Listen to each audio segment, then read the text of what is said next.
we were selling so many things so fast, our dog was getting nervous. He thought he was next. He really did. Well, because we sold his little love seat that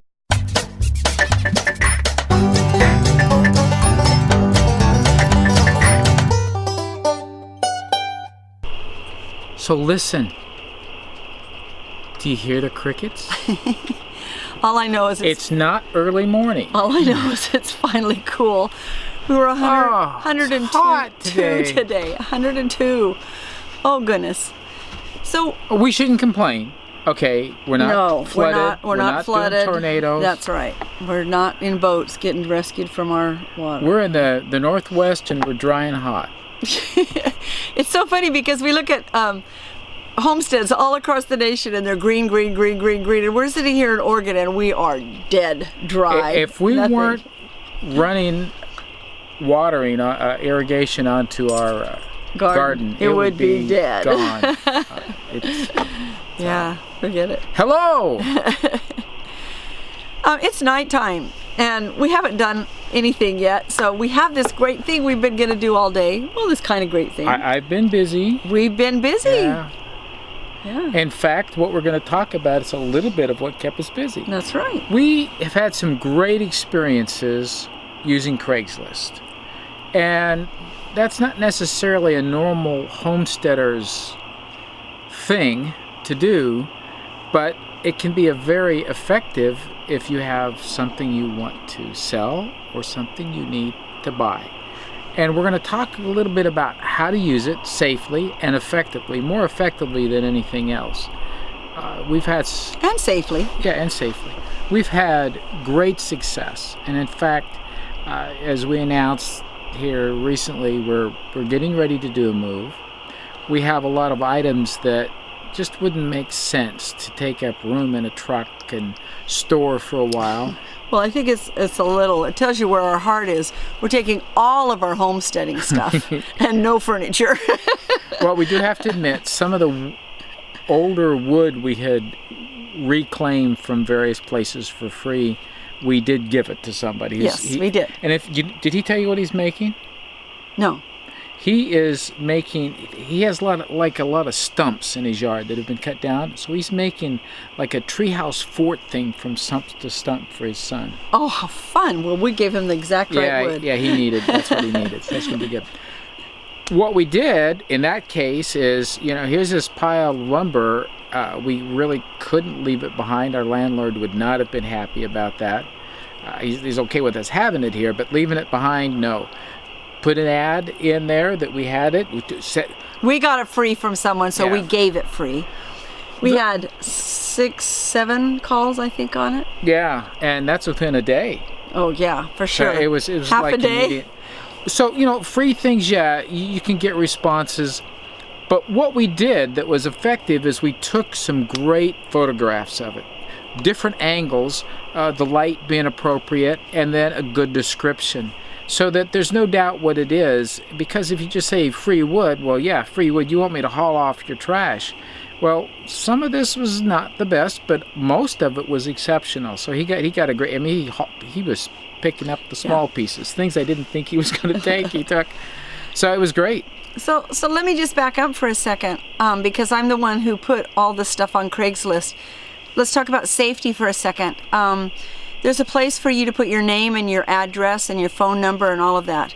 So I had the phone number in there, up in where it says reply, not on the page itself. I took my name out, I took my address out.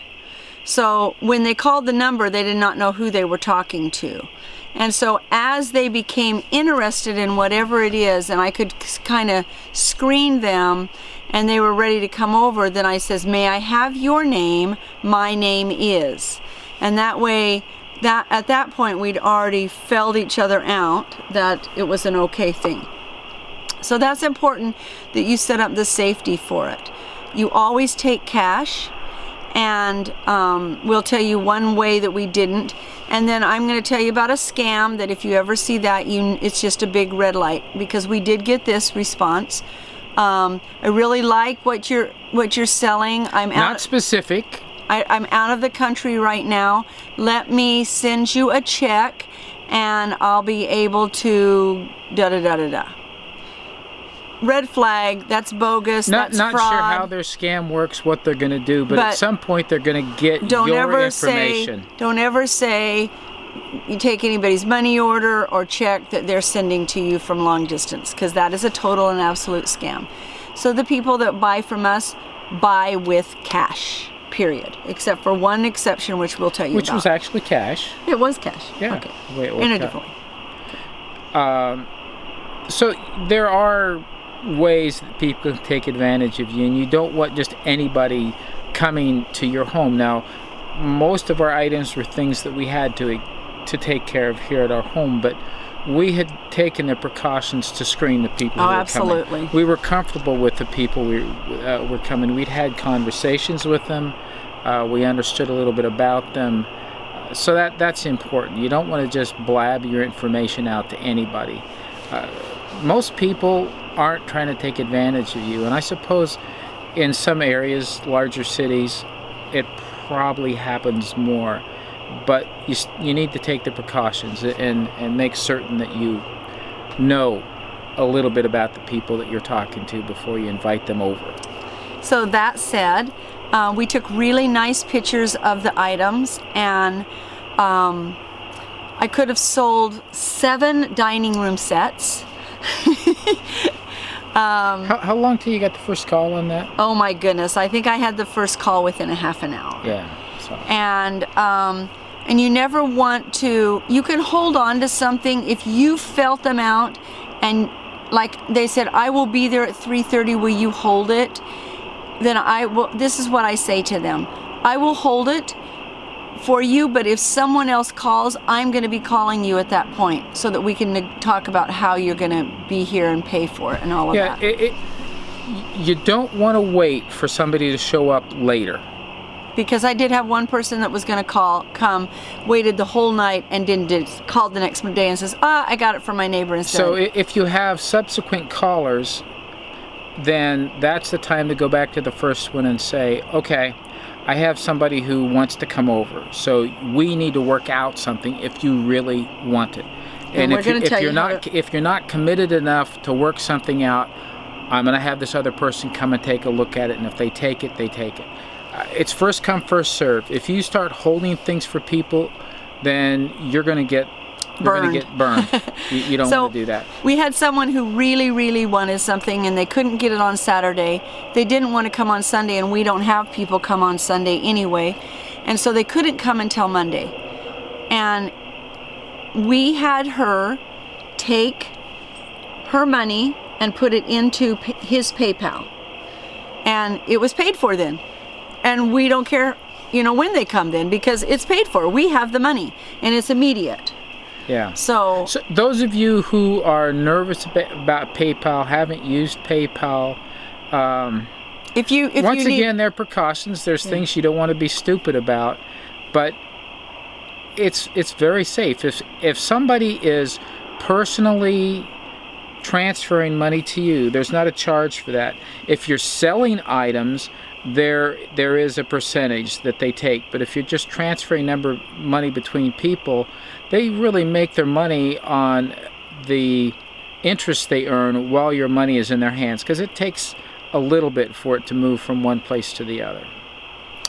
So we have been extremely successful, and we only have 3 items left, and then I just put another one on today. And we have items we haven't put on. We have items we haven't put on. We've still got lots of time. And lost my train of thought. Darn.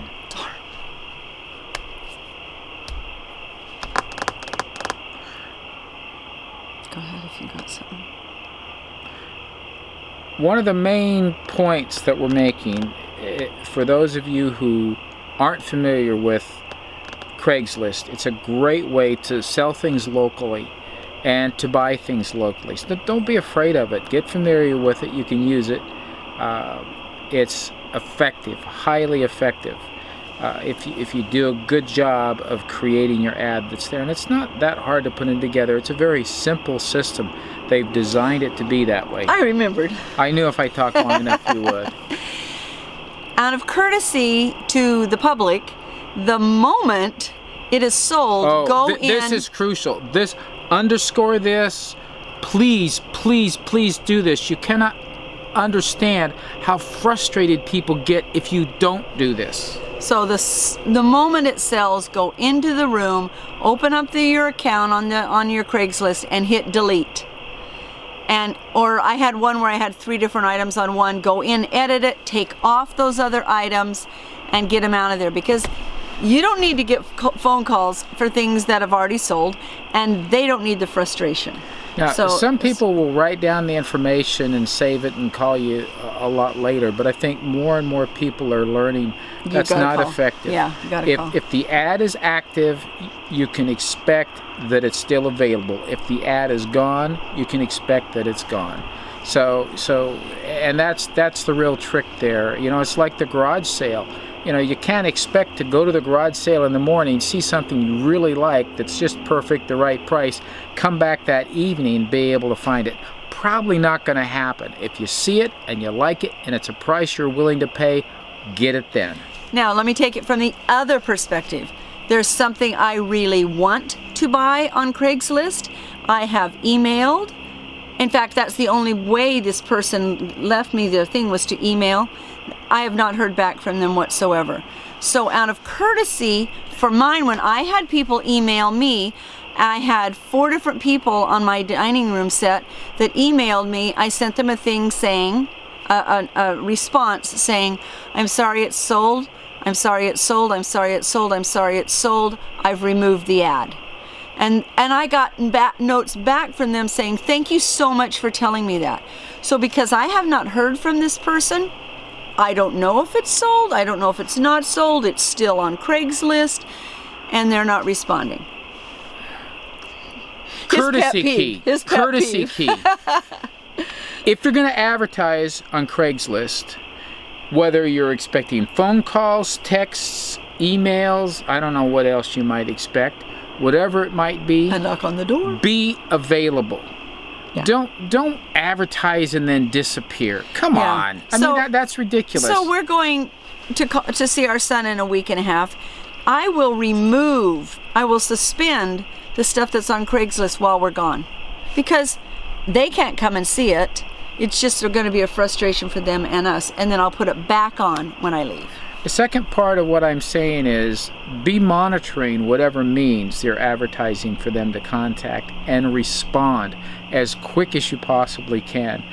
To be courteous, but also to get the sale. Because when I'm looking for something and I contact somebody and I don't get a response, guess what I do? Move on to the next one. I go to the next one. I'm going to buy the first that I can get to. And if somebody's not responding, I don't know if they're going to respond in a half hour. I don't know if they're going to respond tomorrow. I don't know if they may never respond. I don't know. If they're not responding, they're not responding. So that's our little tidbit on how to use Craigslist. For us, it's been a very successful couple of days.